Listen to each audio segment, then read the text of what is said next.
what's up? It's your girl McCurl and welcome to my channel. So today I am in my kitchen trying to give you guys a play-by-play of using the Bask and Bloom shampoo bar for the very first time. Just as a infomercial type thing, this is not a sponsored video. I bought this myself. I actually bought a couple of other of their products, but today I'm just focusing on the shampoo bar.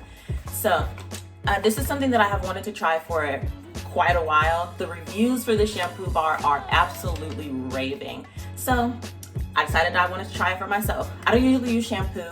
I usually use co-wash, but I'm gonna go in with the shampoo this time. So it is the Rhassoul and Bentonite Clay Shampoo Bar, Cleanse and Clarify.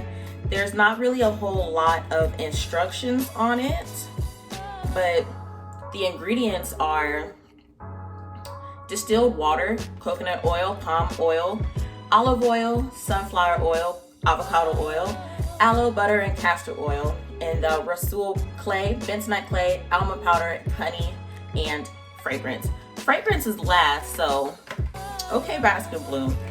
So I'm gonna go ahead and open this.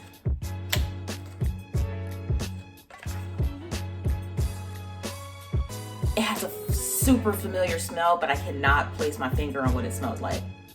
If it comes to me later, I'll just add it like right here or something like that, but it smells good first. Oh, MF, I cannot remember what this smells like. Anyway, it smells good. So I'm gonna go ahead and take my hair down real quick. So this is my hair completely dry. It is dirty. It ain't the dirtiest it could be, but it definitely ain't clean. I have been working out again, so my roots are really sweated out. So this is my hair dry, and then I'm gonna show you guys what my hair is completely saturated. So this is my hair wet, completely saturated with water. And so 4 sections, 2 in the front, 2 in the back, because I wanted to give this a fair chance and I don't want to just, you know, take the bar and just slap it on my head or nothing. So we're gonna start with this section here. I got the shampoo bar and it literally just says start rubbing it. So I wonder if I have to wet the bar. Wet hair and rub on scalp. Doesn't say wet the bar, but we're gonna wet the bar.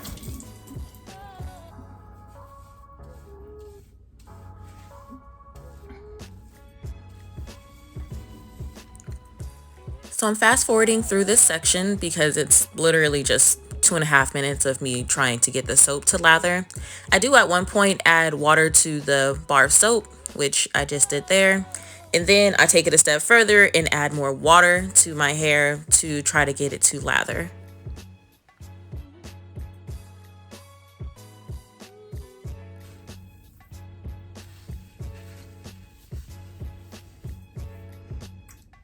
So far that's not too bad. I mean, it's a little work, but you know, it is a shampoo bar. So I'm really just trying to get it all the way from my roots to the end, give it a fair chance to lather and apply. Overall, it took me about 6 minutes to get to this point of lather and saturation using the shampoo bar. Okay, so far the slip is pretty nice. Yeah, the slip is pretty nice. It's fairly easy to detangle. I don't really feel like it's pulling, but it's definitely making it easier to get my hair to separate. I'm not 100% sure about the whole how clean does it feel, but it's definitely bubbling up. Like it's not very soapy, but it's pretty soapy. My worry with soapy shampoos, I guess, is a lot of the times it just makes your, like, it's very stripping. Like, soap is used to clean. So when you use soap or shampoo like items, it's cleaning your hair, correct, but it's also very stripping because it's drying you out.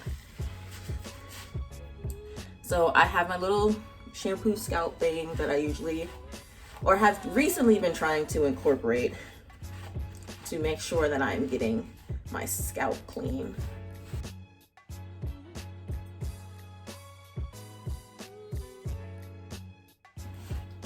Okay, so I'm not going to continue to just wash this one section. I'm going to do the rest of my head, and I'll be back. So I'm back with one section left to go. I really just I was going to come back after I finished all 4 sections, but I wanted to show you guys how I've learned how to use the bar as this process has gone on. When they say wet your hair, she means like you got to get under the water and lather as you're wetting your hair. So let me show you guys what I mean.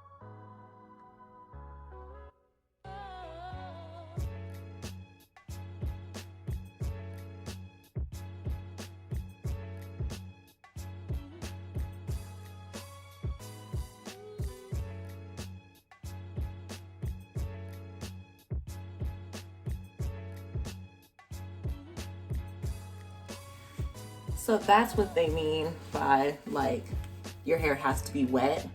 Like I had to keep the water running and keep dipping my hair under the water to make sure that I was lathering the bar of soap. This is my hair with the shampoo bar all the way through all of my hair. I like the definition. So this is obviously the fresher side, and then this is the side that I did first. It's not necessarily drying, but it is starting to dry. I don't really know how to explain that. Okay, so I'm back after rinsing my hair out, and it's time for the final wrap up. Number 1, slip. The slip was good when I had the shampoo in my hair. I was able to finger detangle my hair, so for slip, I would give it like a 9 out of 10. Why 9? Because I've had products that are better at slip, much easier when using, but on a scale of no slip to slip, it had slip, right? So consistency / lather. I like the consistency. It was fairly easy to move along my hair, along the shaft, and to get it to like move from one section to the next. So I would give that another 9 out of 10. That was pretty good. For ease of use, the shampoo bar is really honestly not that complicated to use, but you have to be under the water in order for it to really activate.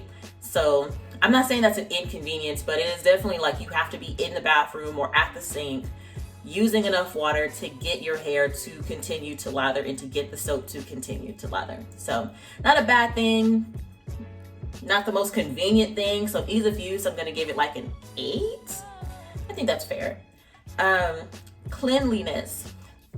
I went into the bathroom to look at my scalp, and there's still some dirt there. Even though I used the scalp scrubber thing, it's still, or not dirt, but dandruff, dry skin, or whatever. But I feel like I need to wash my hair again. I don't feel like it didn't do anything. I just feel like it didn't do quite enough. So I probably am going to wash my hair again with one of my other regular co-washes to kind of finish this off. But for cleanliness, I give it like an 80%, so like 8 out of 10, because I feel like I need to wash my hair again. Like it's clean, but it's not clean enough for me.